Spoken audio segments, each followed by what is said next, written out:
Good evening. First tonight, he was the politician whose name summed him up perfectly. Frank Field was just that, Frank. Tributes are being paid to the former MP for Birkenhead, who's died after a long illness at the age of 81.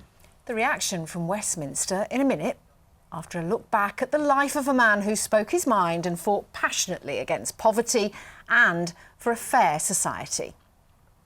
Frank Field was a maverick. He toed no party line, lashing out at various governments in his lifelong campaign against poverty. Why are so many children hungry? That's the starting point for them. And stop trotting out what they think is happening as opposed to what is actually happening under their stewardship.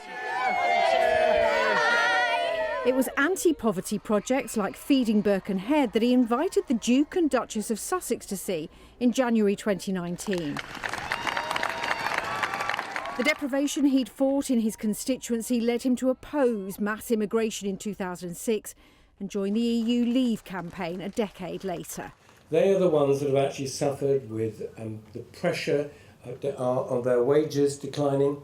They've been the ones who find that the queues for housing have become longer. His Brexit views brought a no-confidence vote from his local party in 2018, but he resigned, citing Jeremy Corbyn's handling of anti-Semitism. It's crucially important that we're not seen as being a racist party, and it's crucial that MPs are not seen to be under the cosh from local political thugs. He had backed Corbyn being put on the Labour leadership ballot, but then told him he wouldn't vote for him in 2015, the latest in a long line of Labour figures he clashed with. Future MP Frank Field. The London-born son of Tory voters was the head of the Child Poverty Action Group before he was elected Birkenhead Labour MP, as Margaret Thatcher took power in 1979. He became her friend, persuading her for contracts for Camel Edge shipyard. The local Labour hard left tried and failed to oust him several times in the 80s. It is something for something. A society where we play by the rules. You only take out if you put in. Tony Blair put him in his first cabinet to tackle welfare reform in 1997. Here, Frank Field, the new Social Security Minister, charged with thinking the unthinkable by Mr Blair. But he resigned a year later, clearly unimpressed with his superiors. He's accused Harriet Harman, his former boss at Social Security, of blocking attempts at reform. He says he gave up even putting ideas forward because they disappeared into a black hole. He describes Gordon Brown's plans for means-tested pensions as corrupting. Long after Blair and Brown left the Commons, he remained, opposing universal credit, going on a UK tour to highlight the increasing numbers using food banks. He blamed years of mistakes, not just by the current Conservative administration. Do we change them by kicking them around and trying to prevent, that you're evil on stilts? Or, look, this is where it's landed us. Months after that flag-waving royal visit, Frank Field, now an independent MP, lost the Birkenhead seat he'd held for 40 years. He went to the Lords as the Baron of Birkenhead, but announced in October 2021 that he was ill and in a hospice. He was a one-off, that rare thing, a politician who said what he thought.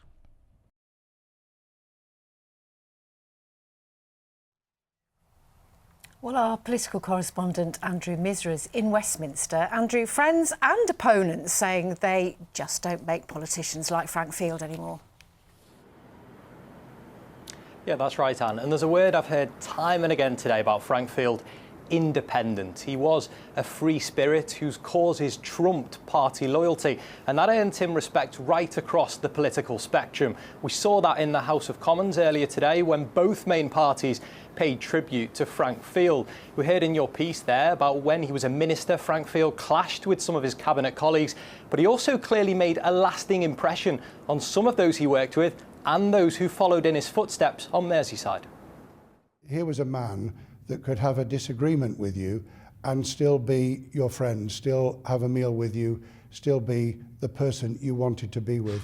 And I think in politics, we're missing people like Frank Field, and we need more of them. When I first got elected, even now, when I go down to Parliament and I speak to people, and they ask me who I am and where do I come from, and I say, when I tell them I'm the MP for Birkenhead, they say, oh, was that Frank Field's old constituency? I say, yeah, it was, yeah, you know. So, yeah, so he's well known, not only in Birkenhead, but, you know, across the country. Echoing that, the Labour leader, Sir Keir Starmer, said that Frank Field's death is a profound loss for politics and the nation, and that he worked entirely for Birkenhead for 40 years. In his former constituency earlier, people had fond memories to share. I thought he was a great person. He'd done a lot for Birkenhead, and you know, he was always there fronting at the House of Parliament. Like, very nice man, very genuine, done a lot for the community. Done a lot for the homeless people on the Whittle, and it done a lot for people really, like mainly people in poverty. That's what he done. Like, he done a lot. He'd be missed, won't he?